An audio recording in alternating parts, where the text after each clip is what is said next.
There's an ongoing feud between the world's two largest economies, and as it gets worse, it could have a massive impact on financial markets across the world. We are, of course, talking about the United States on one hand and China on the other.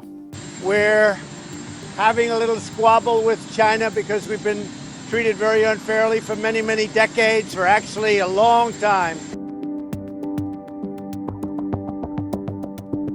A tariff is essentially a fee attached to an imported good.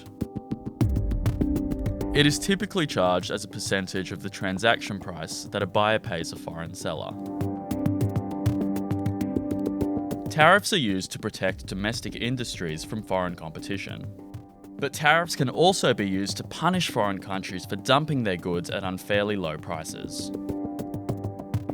On May 10, the US announced it would raise tariffs on $200 billion worth of Chinese imports from 10% to 25%. China was like, well, screw you too, and responded by raising tariffs on $60 billion worth of American goods, with tariffs increased from 5 to 25% taking effect from June 1 this year.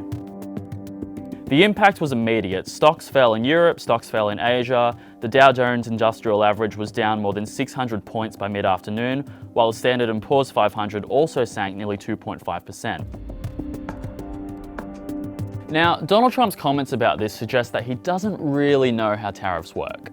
We're taking in right now hundreds of billions of dollars. We're taking in billions of dollars of tariffs. If you look at what we've done thus far with China, we've never taken in 10 cents until I got elected. Now we're taking in billions and billions. In reality, tariffs are paid for not by a country's government, but by the country bringing in the goods. These tariffs, in other words, are a tax on Americans, and in this case it's agricultural workers, such as farmers, who are going to suffer the most as this situation worsens.